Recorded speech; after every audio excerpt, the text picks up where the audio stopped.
Assalamualaikum sahabat, ternyata mudah. Setelah ada kesulitan pasti ada kemudahan. Hari ini, saya akan menceritakan sebuah peristiwa viral. Solo geger. Pak Joko viral setelah bangun 100 masjid berbentuk Ka'bah. Namun sebelumnya, saya sarankan untuk menuliskan sholawat kepada Nabi Muhammad, agar kelak sholawat ini bisa jadi saksi kita di akhirat. Like, share dan subscribe ke channel ini sangat membantu menyebar dakwah Islam, dan semoga menjadi amal jariah. Langit senja di kota Solo tampak memerah saat kabar itu mulai menyebar dari mulut ke mulut. Awalnya hanya bisik-bisik kecil di sudut warung kopi, di antara para pelanggan yang asyik menyeruput teh hangat mereka. Namun, semakin malam, berita itu semakin liar, menembus dinding rumah-rumah, menyusup ke dalam grup-grup percakapan, dan akhirnya meledak di media sosial. Pak Joko itu kaya karena korupsi tanah. Semua proyek propertinya pakai cara kotor. Suara seorang pria terdengar lantang di sebuah warung makan. Wajahnya penuh keyakinan, seolah ia tahu betul rahasia kelam yang tersembunyi di balik kesuksesan Pak Joko. Sejak pagi tadi, berbagai akun anonim di internet mulai menyebarkan tuduhan. Beberapa unggahan bahkan menampilkan foto Pak Joko sedang meninjau proyek pembangunan, lengkap dengan narasi yang menggiring opini bahwa kekayaan itu bukan hasil kerja keras, melainkan permainan licik dalam jual beli tanah. Masa sih? Tapi selama ini dia dikenal baik, ujar seorang wanita setengah ragu. Baik dari mana? Dia bisa membangun begitu banyak perumahan, hotel, dan ruko. Dari mana modalnya kalau bukan dari korupsi? Balas seorang lainnya, semakin menyulut emosi yang sejak tadi berkobar. Tiba-tiba, ponsel seorang pelanggan berbunyi. Ia membuka pesan yang masuk di grup keluarga. Sebuah berita dengan judul mencolok tampil di layar. Skandal besar. Pengusaha properti Solo diduga bermain kotor dalam bisnis tanah. Bibirnya terkatup rapat. Ia membaca cepat isi berita itu. Tidak ada bukti nyata, hanya spekulasi dan tuduhan dari sumber yang tidak jelas. Tapi bagi sebagian besar orang, berita semacam ini lebih dari cukup untuk menyalakan kebencian. Pak Joko, yang tengah berada di rumahnya saat itu, tidak tahu bahwa namanya sedang dibicarakan oleh ribuan orang di kota ini. Ia baru menyadari sesuatu ketika telepon genggamnya mulai bergetar tanpa henti. Puluhan pesan masuk. Beberapa rekannya menanyakan kabar. Ada yang sekadar ingin memastikan apakah ia baik-baik saja, tapi lebih banyak lagi yang hanya ingin mencari tahu apakah kabar itu benar. Ia menghela napas dalam. Matanya menatap lurus ke depan, ke arah rak kayu di sudut ruangan. Di atasnya, tersimpan beberapa dokumen lama, sertifikat tanah, dan sebuah buku catatan kecil yang diwariskan oleh ayahnya. Di luar rumahnya, beberapa orang mulai berkerumun. Mereka tidak berteriak, tidak juga melempar batu, tapi tatapan mereka penuh dengan kecurigaan. Seolah rumah yang selama ini berdiri kokoh di sana adalah simbol dari keserakahan yang baru saja terbongkar.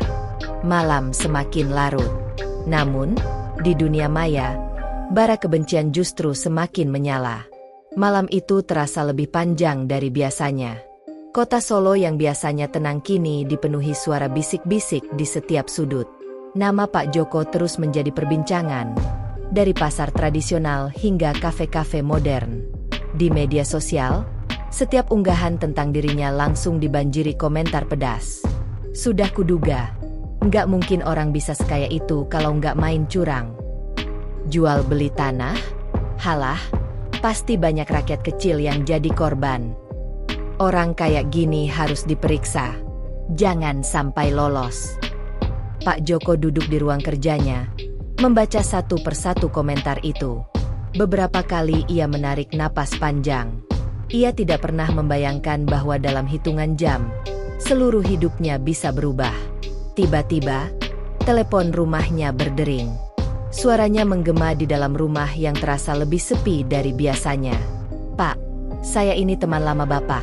Saya cuma mau kasih tahu, lebih baik Bapak menghilang dulu dari Solo. Suasananya panas. Banyak yang mulai berkumpul di luar sana.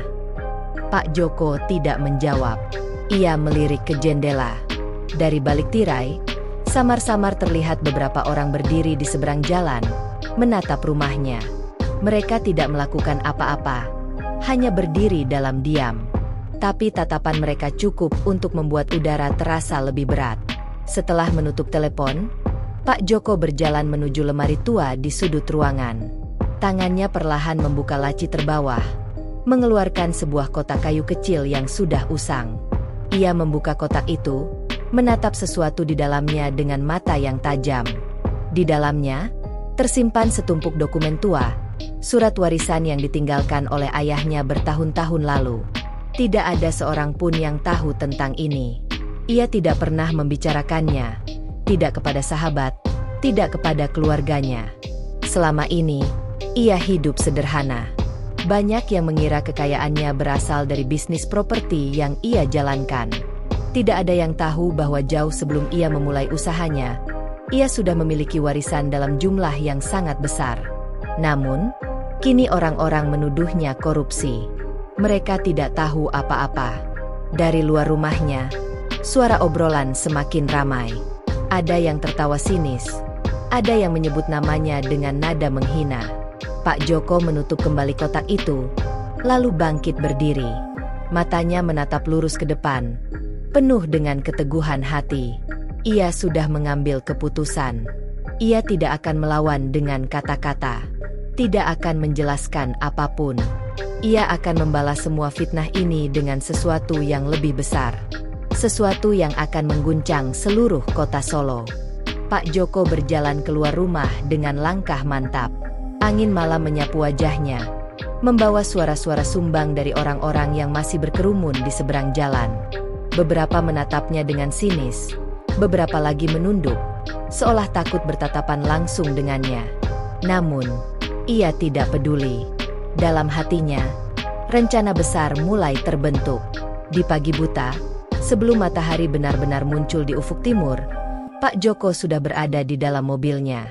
Ia melaju tanpa suara, meninggalkan hiruk-pikuk fitnah yang masih bergema di media sosial. Tujuannya jelas, kantor notaris yang selama ini menjadi tempat ia menyimpan berbagai dokumen penting. Begitu tiba, ia langsung masuk tanpa basa-basi. Notaris yang sudah mengenalnya sejak lama menyambut dengan wajah canggung. "Pak Joko, saya dengar kabar tentang Anda. Saya turut prihatin," ucapnya ragu-ragu. Pak Joko hanya tersenyum tipis. "Tidak perlu prihatin, Pak. Saya datang bukan untuk membicarakan itu. Saya ingin mengeksekusi rencana yang sudah lama saya siapkan." Notaris itu menatapnya dengan bingung. "Rencana apa, Pak?" Pak Joko meletakkan sebuah map tebal di atas meja. "Saya ingin membangun 100 masjid di seluruh kota Solo." Notaris itu terdiam. Matanya membesar, seolah tidak percaya dengan apa yang baru saja ia dengar. 100 masjid. Suaranya hampir bergetar. Pak Joko mengangguk. "Bukan masjid biasa. Saya ingin setiap masjid yang dibangun menyerupai Ka'bah, agar orang-orang yang melihatnya selalu ingat akan rukun Islam kelima. Saya ingin mengingatkan mereka tentang perjalanan menuju Baitullah. Saya ingin membuktikan bahwa semua fitnah yang mereka lontarkan itu tidak benar." Suasana di ruangan itu mendadak hening. Bahkan suara jam dinding yang berdetak terdengar lebih nyaring dari biasanya. Notaris itu menatap Pak Joko dengan ekspresi sulit ditebak. "Pak Joko, ini bukan proyek kecil. Ini akan menjadi sesuatu yang luar biasa besar. Anda yakin ingin melakukan ini sekarang, di saat semua orang sedang memfitnah Anda?" Pak Joko tersenyum. "Justru ini waktu yang tepat. Saya tidak perlu membela diri dengan kata-kata. Saya akan membalas dengan amal." Ia menyodorkan dokumen-dokumen yang sudah ia siapkan. Di dalamnya ada sertifikat tanah, daftar lokasi strategis yang sudah ia beli diam-diam, serta rencana desain dari arsitek yang sudah ia percayai. Tidak ada keraguan dalam gerak-geriknya. Tidak ada rasa takut sedikit pun di wajahnya. Notaris itu akhirnya menghela napas panjang. "Baik, Pak Joko. Saya akan membantu Anda mengurus semua ini." Hari itu menjadi awal dari sesuatu yang akan menggemparkan seluruh kota Solo. Tanpa banyak orang tahu, rencana besar Pak Joko telah dimulai. Hari-hari berlalu dengan cepat. Kota Solo yang semula hanya disibukkan dengan fitnah tentang Pak Joko, kini mulai melihat sesuatu yang lebih mencengangkan. Di beberapa sudut kota, berbagai lahan mulai dibersihkan. Truk-truk pengangkut material datang silih berganti. Para pekerja bangunan mulai berdatangan. Namun, tidak ada satupun orang yang tahu pasti apa yang sedang dibangun. Awalnya, warga sekitar hanya menganggap proyek-proyek itu sebagai pembangunan biasa. Namun, semakin banyak lokasi yang mulai dikerjakan secara bersamaan, semakin besar rasa penasaran yang muncul. Aneh. Biasanya proyek besar pasti ada pelang informasi. Ini nggak ada sama sekali, bisik seorang pedagang kaki lima yang berjualan di dekat lokasi pembangunan. Benar. Dan kalau ini proyek pemerintah, pasti ada pengawasan ketat. Tapi yang ini, semua pekerjanya rapat banget nggak mau ngomong. Balas seorang pria yang ikut mengamati. Hari demi hari, rasa ingin tahu semakin membesar. Beberapa wartawan lokal mulai mencoba mencari tahu, tapi tak satupun dari para pekerja yang mau memberikan jawaban jelas. Apa ini proyek rahasia? Salah satu wartawan berspekulasi. Namun, pertanyaan yang paling sering muncul di benak masyarakat adalah, siapa yang membangun semua ini? Tidak ada yang tahu bahwa di balik semua ini, Pak Joko bekerja dalam diam. Ia tidak pernah muncul di lokasi pembangunan, tidak pernah memberikan pernyataan kepada siapapun. Ia hanya mengawasi dari kejauhan, memastikan bahwa rencana besar ini tetap berjalan tanpa hambatan. Namun, tidak semua orang senang dengan apa yang sedang terjadi. Di balik layar, ada sekelompok orang yang sejak awal menyebarkan fitnah tentang Pak Joko. Mereka merasa terancam dengan apa yang sedang terjadi. Ini pasti ada maksudnya. Jangan-jangan dia mau cuci nama. Suara seseorang terdengar penuh emosi dalam sebuah pertemuan tertutup. Mereka yang pernah menghina dan memfitnah Pak Joko mulai khawatir. Jika pembangunan ini benar-benar selesai dan masyarakat tahu siapa yang ada di baliknya, maka semua tuduhan yang selama ini mereka lemparkan akan terbukti salah. Mereka tidak bisa membiarkan hal itu terjadi. Dalam kegelapan malam, sebuah rencana jahat mulai disusun. Mereka akan melakukan sesuatu yang akan menghentikan pembangunan ini sebelum semuanya terlambat. Malam turun dengan tenang di kota Solo, tetapi di balik keheningan itu, ada gerakan yang mencurigakan. Beberapa pria berkerudung hitam berkumpul di sebuah gudang tua di pinggiran kota. Mereka berbicara dengan suara pelan, tetapi ketegangan di antara mereka terasa begitu kental. Kita harus bertindak sebelum semua ini selesai. Suara seorang pria terdengar tajam, matanya menyipit penuh kebencian. Kalau pembangunan ini terus berlanjut, masyarakat bakal sadar kalau Pak Joko bukan orang jahat seperti yang kita sebarkan selama ini. Sahut pria lain, wajahnya gelap penuh amarah. Jadi, apa rencana kita? Seseorang dari sudut ruangan bertanya dengan suara dingin. Sejenak, keheningan menyelimuti mereka. Lalu, seseorang yang duduk di tengah ruangan, pria berbadan tegap dengan sorot mata tajam, berbicara dengan nada datar. Kita buat proyek ini kacau. Kita pastikan masyarakat tidak melihat pembangunan ini sebagai sesuatu yang baik. Mereka semua saling bertukar pandang. Tak perlu banyak penjelasan. Mereka tahu apa yang harus dilakukan.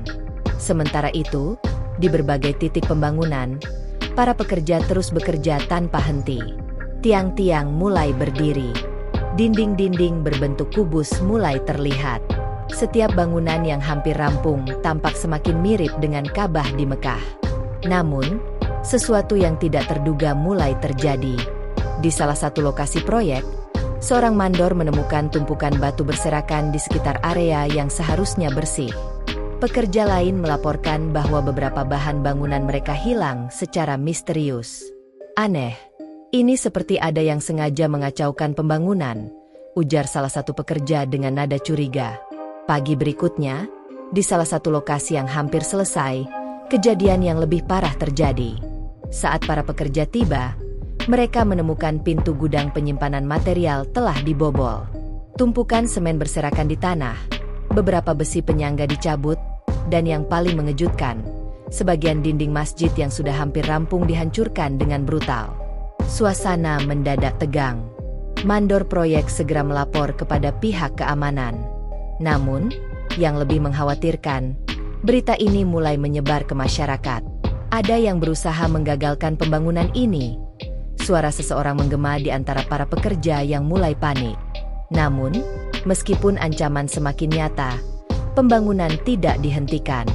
Pak Joko, yang mendengar laporan itu, hanya mengangguk tenang. Beritahu mereka, lanjutkan pembangunan. Jangan takut. Matanya tajam, penuh keyakinan. Ia tahu, perlawanan ini baru saja dimulai. Malam itu, Pak Joko duduk di ruang kerjanya. Tangannya menggenggam secangkir teh hangat, tapi pikirannya jauh melayang ke berbagai titik proyek yang saat ini sedang berjalan. Laporan yang ia terima siang tadi masih terngiang di kepalanya. Bahan bangunan yang hilang, gudang yang dibobol, dan dinding masjid yang dihancurkan. Ini bukan sekadar vandalisme biasa. Ini adalah pesan. Ada orang yang tidak ingin pembangunan ini selesai. Pikiran Pak Joko semakin dalam ketika suara ketukan terdengar di pintu rumahnya. Ia menoleh. Jarang ada tamu yang datang larut malam. Saat ia membuka pintu, seorang pria dengan wajah tegang berdiri di ambang pintu. Itu adalah Taufik, mandor kepercayaannya yang telah bekerja dengannya selama lebih dari 1 dekade. "Pak, saya rasa kita punya masalah besar," ucap Taufik tanpa basa-basi. Pak Joko mempersilakannya masuk.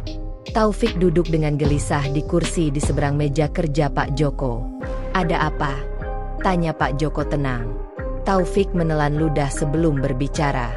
"Saya baru saja dari lokasi proyek di barat kota. Ada sesuatu yang harus Bapak lihat."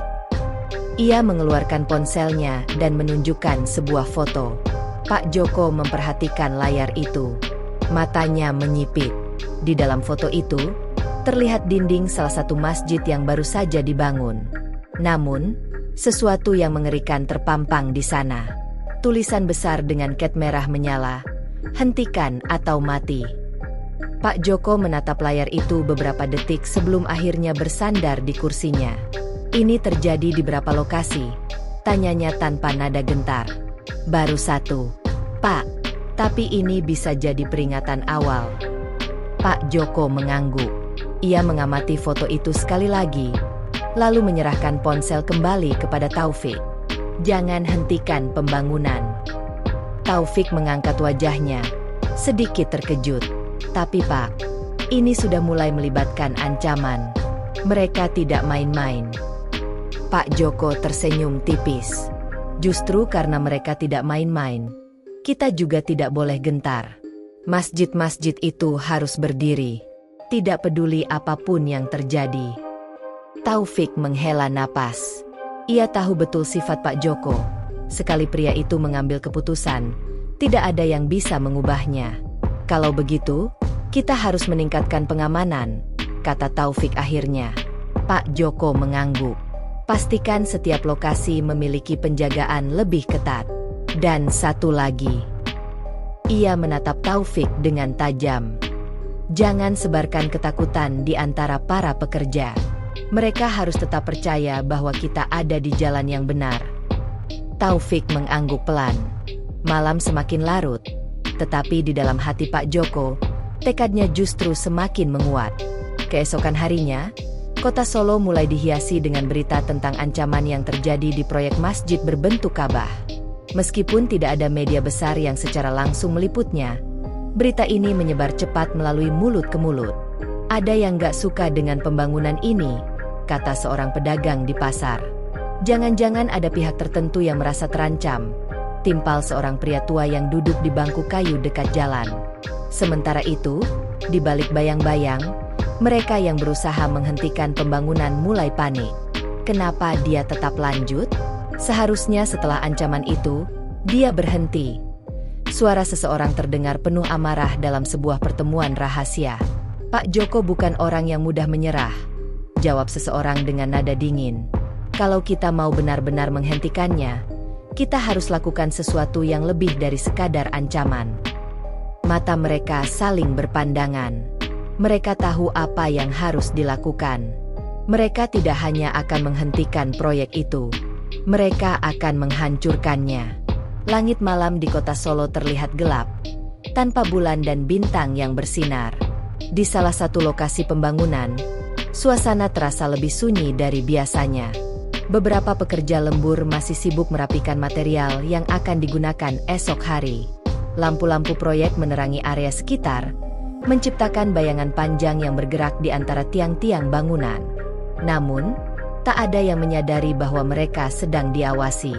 Di kejauhan, beberapa sosok berpakaian gelap mengintai dari balik pepohonan.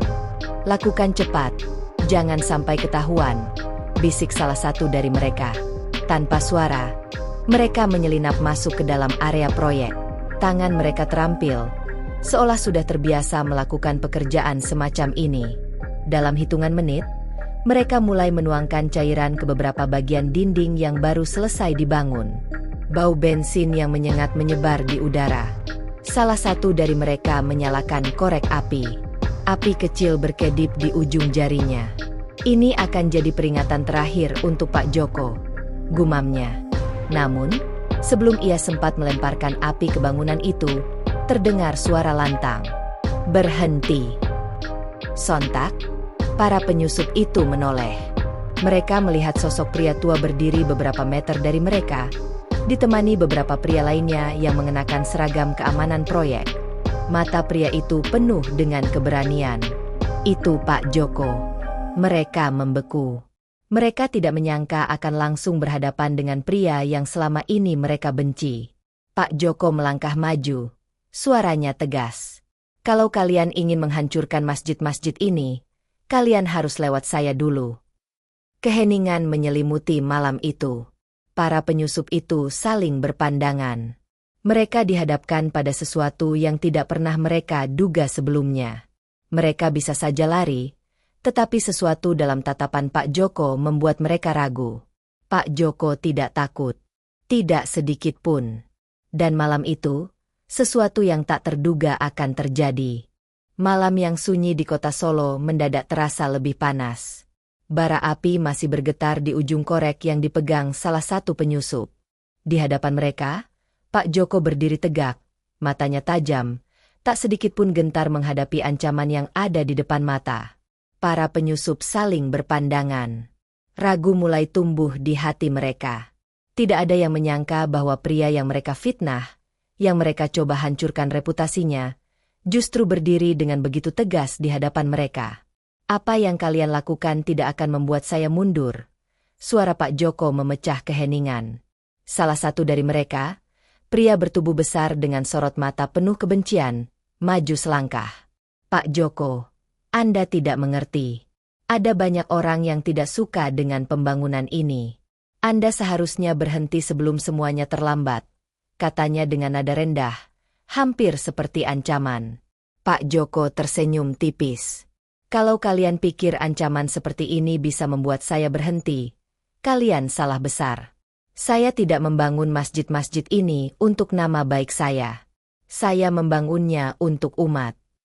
Pria bertubuh besar itu terdiam. Api dari korek di tangannya masih menyala, tetapi hatinya mulai bimbang.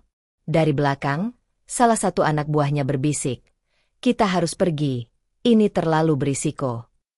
Namun, sebelum mereka bisa bergerak, suara derap langkah kaki terdengar mendekat. Dari arah lain, beberapa petugas keamanan proyek datang, membawa senter yang sinarnya langsung menyapu wajah para penyusup. "Jangan bergerak," seru salah satu petugas. Mereka tersudut. Tak ada jalan keluar. Penyusup yang masih memegang korek api itu akhirnya menjatuhkannya ke tanah. Api kecil itu padam seketika, seperti harapan mereka untuk menghancurkan proyek ini. Mereka mencoba melarikan diri, tetapi para petugas keamanan dengan sigap menangkap mereka satu persatu. Dalam hitungan detik, mereka semua tersungkur ke tanah dengan tangan terkunci ke belakang. Pak Joko menghela napas panjang. Matanya masih tajam, tetapi kali ini ada kilatan kepedihan di sana. "Kalian bisa menyerang bangunan, kalian bisa merusak dinding-dinding ini, tapi kalian tidak bisa menghancurkan keyakinan saya," ucapnya sebelum berbalik meninggalkan mereka. Malam itu, serangan gagal total. Namun, Ini baru permulaan. Keesokan harinya, kota Solo kembali gempar. Berita tentang penangkapan sekelompok orang yang mencoba membakar proyek pembangunan masjid berbentuk Ka'bah menyebar luas. Namun, yang lebih mengejutkan adalah bagaimana media sosial justru memutarbalikkan fakta. Beberapa akun anonim mulai menyebarkan teori bahwa semua kejadian ini hanyalah rekayasa Pak Joko sendiri. Jangan percaya.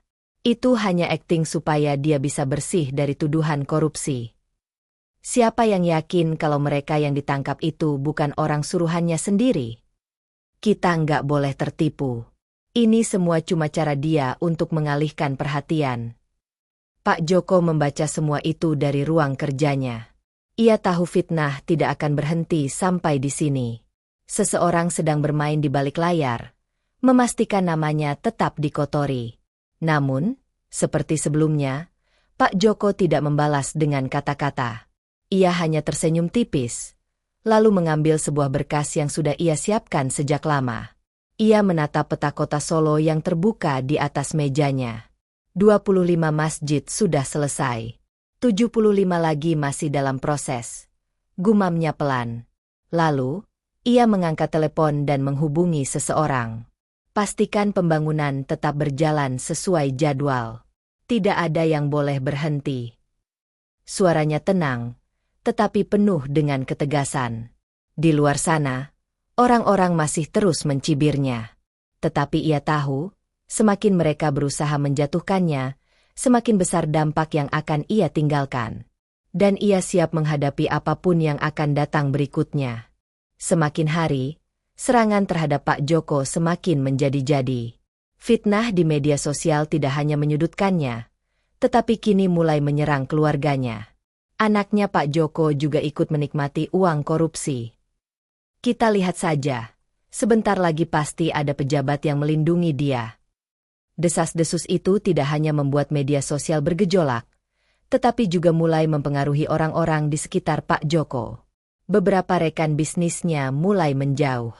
Orang-orang yang dulu hormat padanya kini berpaling. Bahkan ada yang terang-terangan tidak ingin lagi dikaitkan dengannya. Di beberapa lokasi proyek, ada pekerja yang mulai takut. Mereka khawatir kalau proyek ini benar-benar bermasalah. Mereka bisa ikut terkena imbasnya. Kita nggak mau kena masalah. Pak, nama Pak Joko terlalu sering dibahas orang-orang sekarang, ujar salah satu pekerja kepada mandor di lokasi pembangunan. Kabar itu sampai ke telinga Pak Joko. Ia tahu bahwa ini bukan hanya tentang bangunan masjid. Ini adalah perang psikologis yang mencoba membuatnya menyerah. Namun, di saat semua orang mulai goyah, ia justru semakin teguh. Siapapun yang ingin berhenti, saya tidak akan menahan. Tapi saya pastikan, masjid-masjid ini akan selesai, ucapnya dengan penuh keyakinan. Mandor-mandor yang masih setia kepadanya mengangguk. Mereka tahu, Pak Joko bukan orang yang mudah dipatahkan. Namun, di balik tekadnya yang kuat, ada sesuatu yang sedang bergerak dalam bayangan. Seseorang sedang merancang serangan yang jauh lebih besar dari sebelumnya. Tengah hari yang terik di kota Solo, sebuah berita mendadak muncul di berbagai media. Pemerintah kota Solo akan memeriksa seluruh proyek Pak Joko. Berita ini langsung menyebar cepat. Warga yang awalnya mulai ragu dengan fitnah-fitnah tentang Pak Joko kini semakin bimbang. Kalau benar-benar bersih, kenapa harus diperiksa? Bisik seseorang di sebuah warung kopi. Namun, tidak sedikit juga yang mulai curiga. Jangan-jangan ini hanya cara untuk menghentikan pembangunan masjid-masjid itu. Di rumahnya, Pak Joko membaca berita itu dengan tenang. Beberapa jam kemudian, teleponnya berdering. Seorang pejabat dari kantor wali kota meneleponnya langsung. Pak Joko, mohon maklum. Ada tekanan dari banyak pihak. Kami harus memastikan semua proyek yang Anda jalankan sesuai prosedur. Ucap suara di ujung telepon. Pak Joko tersenyum kecil. Saya tidak keberatan proyek saya diperiksa. Tapi saya ingin tahu, siapa yang meminta ini? Di ujung telepon, terdengar jeda beberapa detik sebelum suara itu menjawab. Pak Joko, Anda pasti sudah tahu jawabannya. Pak Joko tidak bertanya lagi. Ia sudah mengerti. Seseorang benar-benar tidak ingin proyek ini selesai. Namun, ia tidak akan gentar. Jika mereka ingin mencari-cari kesalahan, silakan saja. Ia sudah menyiapkan semuanya dengan baik. Masjid-masjid ini akan berdiri, tidak peduli siapapun yang mencoba menghalanginya. Malam itu, di salah satu lokasi proyek yang sudah hampir selesai, udara terasa lebih dingin dari biasanya. Seorang satpam yang berjaga malam berjalan menyusuri area bangunan. Lampu-lampu proyek masih menyala, menerangi dinding-dinding masjid berbentuk Ka'bah yang hampir rampung. Namun, saat ia berbelok di salah satu sudut bangunan, langkahnya terhenti. Di dinding luar masjid, ada sesuatu yang baru. Sebuah coretan besar dengan cat merah. Jika ini berdiri, Solo akan terbakar. Darahnya langsung berdesir. Ia segera mengambil ponselnya dan menelepon seseorang. "Pak, kita punya masalah besar." Beberapa menit kemudian, kabar ini sampai ke Pak Joko. Ia membaca laporan itu dengan mata tajam. Ancaman semakin serius. Namun, yang tidak mereka sadari adalah, semakin besar ancaman yang datang, semakin kuat tekadnya untuk menyelesaikan misi ini. Masjid-masjid ini akan berdiri, apapun yang terjadi. Fajar belum sepenuhnya menyingsing ketika suara sirene mobil patroli bergema di sekitar lokasi proyek. Beberapa pekerja yang baru datang untuk memulai aktivitas harian mereka dikejutkan oleh kehadiran petugas keamanan yang mengelilingi area pembangunan.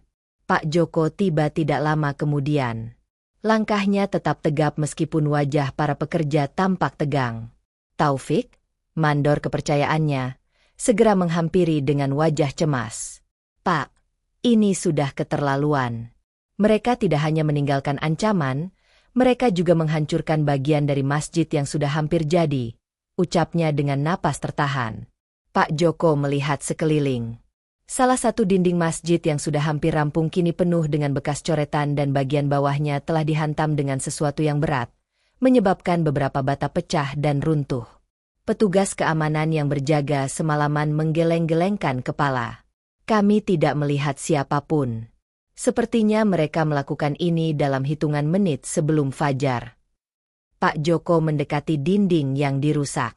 Ia mengusap permukaannya, lalu mengangkat wajahnya, menatap pekerja-pekerja yang berdiri menunggu reaksinya. Suasana hening. Lalu, dengan suara yang tegas, ia berkata, "Perbaiki dan lanjutkan pembangunan." Beberapa pekerja menoleh ke arah satu sama lain. Mereka tidak menduga reaksi yang begitu tenang dari pria yang sejak awal menjadi target fitnah dan ancaman. "Pak, mereka mungkin akan melakukan hal yang lebih buruk lagi," bisik salah seorang pekerja dengan nada cemas. Pak Joko menghela napas. "Kalau kita berhenti sekarang, maka mereka menang. Masjid-masjid ini harus berdiri." Taufik tersenyum kecil. "Baik, Pak. Saya akan pastikan semua kembali berjalan seperti biasa." Pekerja-pekerja lainnya pun mulai bergerak. Mereka tahu bahwa Pak Joko bukan orang yang mudah dipatahkan. Namun, mereka juga tahu bahwa lawan mereka tidak akan tinggal diam. Sore itu, ketika matahari mulai condong ke barat, sebuah mobil hitam berhenti di depan rumah Pak Joko. Seorang pria berkemeja rapi turun dari mobil, diikuti oleh dua orang lainnya yang mengenakan setelan formal. Pak Joko yang sedang duduk di teras rumahnya mengamati mereka dengan tenang. Ia tahu bahwa tamu yang datang ini bukan orang biasa. Pria berkemeja rapi itu melangkah maju dan tersenyum tipis. "Pak Joko, perkenalkan, saya dari pihak yang memiliki kepentingan besar dalam proyek-proyek pembangunan di kota Solo." Pak Joko tidak menjawab. Ia hanya mengangguk kecil, memberi isyarat agar tamunya duduk. Pria itu duduk dengan santai, tetapi tatapan matanya tajam.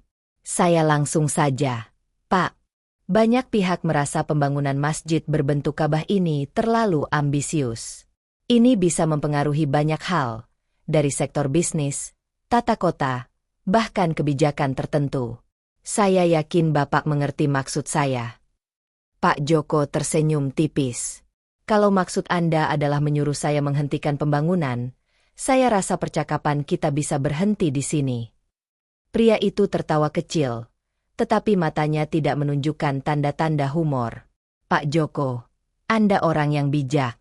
Saya yakin kita bisa mencari jalan tengah. Bagaimana kalau kita buat kesepakatan? Anda bisa tetap membangun masjid, tetapi bukan dalam jumlah sebanyak ini. Mungkin cukup 10 atau 15 saja. Pak Joko menatap pria itu dalam-dalam. Dan siapa yang menentukan batas itu? Pria itu menghela napas, menyesap kopinya perlahan. Saya rasa Anda sudah tahu jawabannya, Pak. Keheningan menyelimuti suasana. Lalu, Pak Joko bersandar di kursinya dan berkata dengan nada tenang, "Saya menghormati siapapun yang ingin berdiskusi dengan saya. Tapi kalau Anda datang ke sini untuk meminta saya menghentikan sesuatu yang saya niatkan sebagai ibadah, maka Anda membuang waktu Anda." Pria itu meletakkan cangkirnya dengan perlahan. Wajahnya tetap tersenyum, tetapi tatapannya menjadi lebih dingin. Pak Joko, saya harap Anda mempertimbangkan tawaran ini dengan baik, sebelum keadaan menjadi lebih sulit. Pak Joko tetap diam. Pria itu berdiri, merapikan jasnya, lalu menatap Pak Joko untuk terakhir kalinya. Saya harap kita tidak bertemu dalam situasi yang lebih buruk, Pak Joko. Setelah itu, ia berjalan menuju mobilnya dan pergi. Pak Joko menghela napas panjang. Ia tahu ini hanya awal dari tekanan yang lebih besar. Namun, apapun yang terjadi, ia tidak akan menyerah. Masjid-masjid itu akan berdiri. Kabar tentang pembangunan masjid berbentuk Ka'bah mulai tersebar luas. Beberapa masjid yang sudah hampir rampung mulai menarik perhatian warga. Bentuknya yang unik, kubus hitam dengan kaligrafi emas yang melingkar di bagian atasnya, membuat siapapun yang melihatnya teringat pada Baitullah di Mekah. Siapa yang membangun ini? Mengapa bentuknya seperti Ka'bah? Mungkin ini proyek pemerintah. Spekulasi terus berkembang.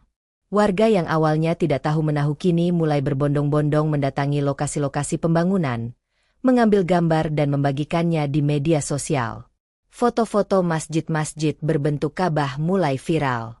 Tagar 100 Masjid Ka'bah dan Solo viral mulai trending di berbagai platform. Di sisi lain, mereka yang sejak awal mencoba menghancurkan proyek ini mulai ketakutan. Ini tidak bisa dibiarkan. Begitu masyarakat tahu siapa yang membangun semua ini, kita akan kehilangan kendali atas opini mereka. Mereka sadar, jika kebenaran terbongkar, semua fitnah yang mereka lemparkan akan kembali menghantam mereka sendiri. Namun, mereka masih memiliki satu langkah terakhir. Mereka harus memastikan nama Pak Joko tidak akan pernah terhubung dengan pembangunan ini. Mereka harus melakukan sesuatu sebelum semuanya terlambat. Semakin banyak masjid berbentuk Ka'bah yang berdiri, semakin besar rasa penasaran masyarakat Solo. Setiap hari, orang-orang datang berduyun-duyun ke lokasi proyek, mencoba mencari tahu siapa yang berada di balik pembangunan luar biasa ini. Media lokal mulai meliput. Beberapa reporter datang untuk menanyakan langsung kepada para pekerja, tetapi jawaban yang mereka dapatkan selalu sama. Kami hanya pekerja. Kami tidak tahu siapa yang mendanai proyek ini, ujar salah satu mandor dengan nada hati-hati. Keresahan pun merebak. Bagaimana bisa sebuah proyek berskala besar ini berjalan tanpa ada satupun informasi tentang pihak yang bertanggung jawab? Namun, meskipun tidak ada pernyataan resmi, masyarakat mulai menduga-duga. Ada satu nama yang mungkin bisa menjelaskan semua ini, ujar seorang warga saat diwawancarai. Siapa? Tanya reporter. Pak Joko. Jawaban itu mulai mengguncang opini publik. Namun, sebelum kabar ini berkembang lebih jauh, sebuah berita mengejutkan muncul di media sosial. Sebuah unggahan viral tiba-tiba menyebar luas di internet. Pak Joko terkait skandal penggelapan dana. Masjid-masjid ini hanya kedok. Berita itu datang dari akun-akun anonim yang sejak awal menyebarkan fitnah terhadapnya. Di dalamnya, terdapat berbagai tuduhan yang tidak berdasar. Ada yang mengatakan bahwa pembangunan masjid hanyalah cara Pak Joko untuk mencuci uang. Ada yang menyebut bahwa proyek ini tidak memiliki izin resmi. Bahkan ada yang mulai menghembuskan isu bahwa masjid-masjid ini dibangun untuk tujuan politik tersembunyi. Komentar-komentar di media sosial kembali meledak. Jangan tertipu. Ini cuma cara dia supaya bersih dari tuduhan lama. Apa benar dana yang dipakai ini halal? Namun, ada juga yang mulai berpikir jernih. Kalau benar Pak Joko ingin mencuci nama, kenapa dia tidak pernah muncul ke publik? Mengapa dia tidak mengklaim proyek ini sebagai miliknya sejak awal? Meskipun ada yang masih percaya dengan fitnah, banyak juga yang mulai melihat fakta bahwa tidak ada bukti nyata atas semua tuduhan itu. Namun, mereka yang berada di balik fitnah ini belum menyerah. Mereka sadar bahwa semakin banyak masjid yang berdiri, semakin sulit bagi mereka untuk mengendalikan opini publik. Mereka harus melakukan sesuatu yang lebih besar. Sesuatu yang bisa menghancurkan Pak Joko sekali dan untuk selamanya. Tengah malam, saat sebagian besar warga Solo terlelap, sebuah kejadian menggemparkan terjadi. Salah satu masjid yang baru saja selesai dibangun dibakar oleh orang tak dikenal. Api menjilat dinding-dinding masjid, melahap kayu dan material yang masih baru. Asap hitam membubung tinggi, membuat warga sekitar panik dan segera berlarian menuju lokasi. Sirene pemadam kebakaran meraung-raung di jalanan kota. Dalam waktu singkat, media mulai meliput kejadian itu. Salah satu masjid berbentuk Ka'bah di Solo terbakar. Apakah ini sabotase? Kejadian ini menjadi puncak dari segala tekanan yang diterima Pak Joko. Namun, yang lebih mengejutkan adalah ketika polisi yang datang ke lokasi tiba-tiba mengeluarkan pernyataan yang mengejutkan. Kami menemukan bukti bahwa ada keterlibatan internal dalam kejadian ini. Ada indikasi bahwa kebakaran ini disengaja untuk menciptakan sensasi tertentu. Beberapa jam kemudian, sebuah berita yang lebih mencengangkan muncul. Pak Joko dipanggil untuk dimintai keterangan terkait insiden kebakaran. Media sosial kembali bergejolak. Kalau dia tidak bersalah, kenapa harus dipanggil polisi? Jangan-jangan benar dia yang mengatur semuanya supaya jadi korban. Sementara itu, di dalam rumahnya, Pak Joko duduk diam.